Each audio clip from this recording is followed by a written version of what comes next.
Vous savez, vous avez appris qu'un accord venait d'être passé entre René Bonnet et la régie Renault pour la construction par le premier de voitures mues par la mécanique du second. Et cet accord, qui marque une nouvelle étape dans le retour de notre usine nationalisée à la compétition, a fait couler beaucoup d'encre. On a écrit beaucoup de choses et notamment beaucoup d'erreurs. Qu'en est-il exactement? La vérité, nous sommes allés la demander à René Bonnet en son usine de Champigny. Tout d'abord, René, je crois que les voitures que vous allez fabriquer maintenant ne s'appelleront plus des DB. Non, DB est en plein accord avec mon ex-associé et complètement et définitivement dissous. Oui. Qui était l'association de Dodge et Bonnet. Alors, vos automobiles vont s'appeler comment maintenant? Eh bien, elles s'appelleront tout simplement René Bonnet. Et alors, le petit macaron, le double macaron qu'on avait l'habitude de voir sur leur capot, va être remplacé par quelque chose? Le double macaron disparaît complètement, c'est assez normal. Oui. Et voilà, on a cherché beaucoup, mais enfin, on pense avoir trouvé une solution, c'est-à-dire ce signe-là, ce sigle, qui représente le Capricorne, qui est mon signe. Oui. Qui est une bête à cornes, et qui fonce, et puis disons peut-être un peu têtu. Ça correspond assez bien à René Bonnet, hein? Et puis alors, les armes, je pense qu'on les a forgées, ces armes, je les ai forgées du moins. C'est le drapeau tricolore et le drapeau à damier que le Capricorne entraîne dans sa lancée. Eh bien, effectivement, ça correspond à une réalité qui existait et qui continue d'exister. Eh bien, René Bonnet, avant de revenir sur cet accord Bonnet-Renault, je voudrais éclaircir un point. Votre activité a toujours été orientée sur deux voies. D'une part, la compétition, et puis d'autre part, la fabrication de voitures de grand tourisme pour le public. Alors, qu'en est-il du modèle que vous sortez actuellement, la Type Le Mans, qui est à partir de mécanique.art? Oui, eh bien, sur le plan commercial, disons, oui. Rien de changé. On continue de fabriquer le Type Le Mans avec la mécanique.art, oui. Aussi bien que le coach. Donc vous continuez tous vos modèles du Type Le Mans? Ah oui, on continue tous les modèles du Type Le Mans. C'est donc uniquement dans le domaine de la compétition qu'intervient cet accord avec Renault. Alors qu'en est-il exactement de cet accord? On a écrit beaucoup de choses. Oui, on a dit beaucoup de choses. On a dit des choses désagréables, on a dit aussi des choses agréables, parce que certains ont applaudi les deux mains de cet accord qui est en cours, disons. Oui. Hein, et d'autres ont pensé que c'était pas bien. Mais enfin, ça n'a aucune espèce d'importance. Pour nous, ce sera d'apporter la preuve que c'est pas trop mal et que les mécaniques que va me donner la régie Renault pour faire les 24 heures du Mans seront compétitives et pourront certainement rivaliser ce qu'on peut avoir comme concurrent de l'étranger. Donc le premier point de cet accord avec Renault, c'est la prestation de voitures Bonnet-Renault aux 24 heures du Mans. Combien de voitures, quel genre de voitures? Eh bien, en principe 4. 2 voitures ouvertes et 2 voitures fermées. Oui. Dont 2 seront en 700 et 2 en 1000. Je pense que nous allons pouvoir arriver à mettre 5 voitures. Oui. La cinquième étant plus destinée à l'indice énergétique.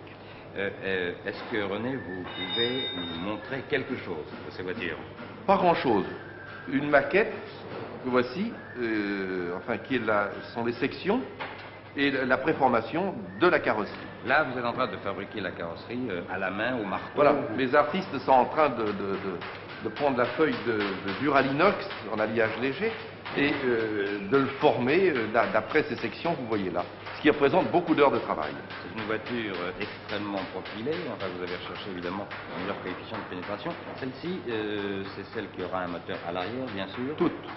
Toutes, aussi bien les voitures fermées que les voitures ouvertes, elles seront toutes moteur arrière. Quel moteur? Eh bien, 700 sur les voitures ouvertes et le 1000 sur les voitures fermées. C'est ça. Je crois que toutes vos voitures ont d'ailleurs le même châssis, ou presque. Oui, Attendez, oui, c'est pratiquement le même châssis. C'est pratiquement le même châssis. C'est un châssis en tube molybdène, très léger. On a fait un peu d'expérience l'année dernière sur la propulsion arrière que nous avions en 24 heures. Et ce châssis, nous sommes enchantés du résultat, puisque le châssis que vous voyez pèse 20 kg nu. Ce qui est évidemment assez extraordinaire. Eh bien, compte tenu de ce châssis, compte tenu de la préparation de cette carrosserie, est-ce que vous avez déjà des éléments sur les performances que Non, du tout.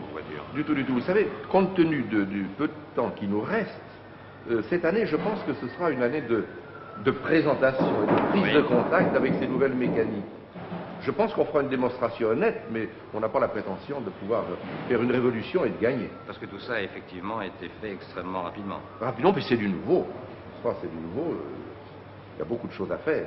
Mais René, est-ce que vous serez alors quand même prêt pour la journée d'essai de 24 heures qui a lieu, je crois, le 8 avril cette année? 8 avril, oui. Au 8 avril, on aura une voiture. Oui.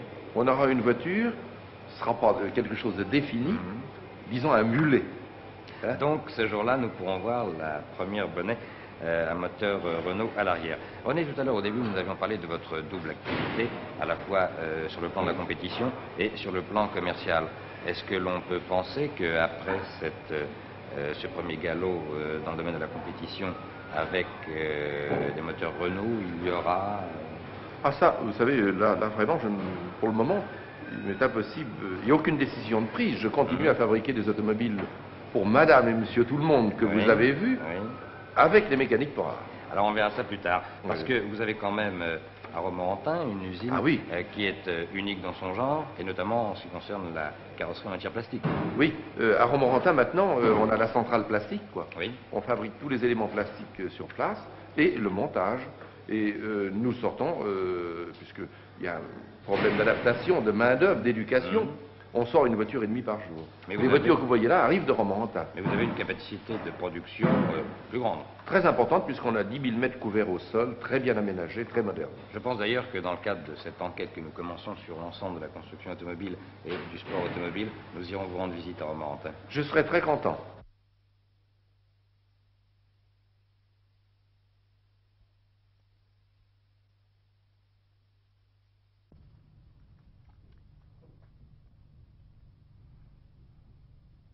Ce camion est un camion comme les autres, et pourtant il a quelque chose qui depuis fort longtemps préoccupe les routiers.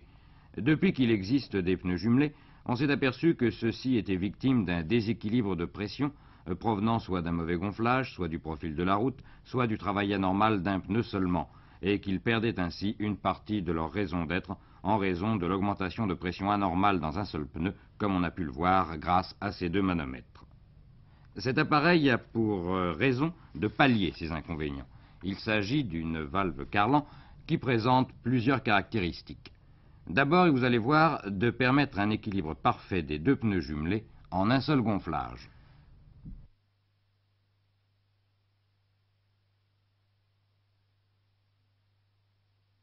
Peu à peu, la bonne pression va se rétablir dans les deux pneus.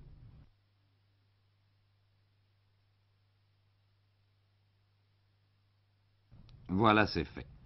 En plus, en cas de mauvais équilibre, la valve rétablit immédiatement une pression identique dans les deux pneus. Le jeu des membranes maintient toujours la bonne pression, enfin, durant les parcours.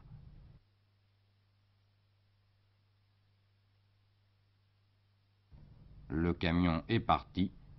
Ses pneus jumelés sont à la même pression, la bonne, et lorsque le camion s'arrête, les deux pneus sont toujours exactement à la même pression. Si un pneu perd de la pression, à la suite d'une crevaison par exemple, le jeu des membranes isole le pneu atteint qui se dégonfle et permet au pneu intact de conserver sa pression. Même chose en cas de rupture accidentelle de l'un des deux raccords de caoutchouc. Un ressort se détend alors et permet la fermeture immédiate des valves de chambre à air.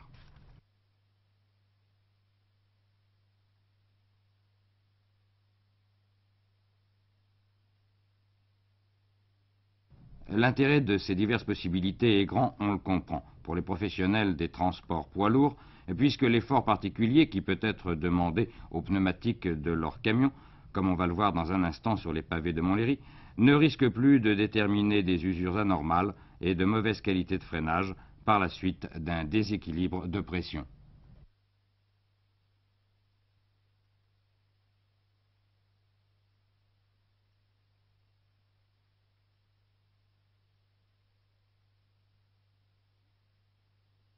Innovation technique qui n'intéresse pas les usagers des automobiles de tourisme, mais dont l'importance est grande pour tous les transports routiers.